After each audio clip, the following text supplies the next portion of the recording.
Robili sme si prieskum nedávno a najviac je work-life balance, to znamená, že aký mám pomer medzi môjim voľným časom a prácou. Samozrejme, plat je vždycky na tom prvom mieste a keď mi ponúknú ako keby lepšie platové podmienky s dobrými benefitmi, tak som ochotnejší rozmýšľať o zmene.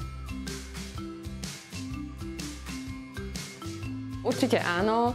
Pre mladých ľudí je dôležitý ten work-life balance, aby mal a striktne si strážia svoj pracovný čas, aby nepresahovali, aby náhodou nepracovali viac a potrebujú množstvo benefitov a voľna.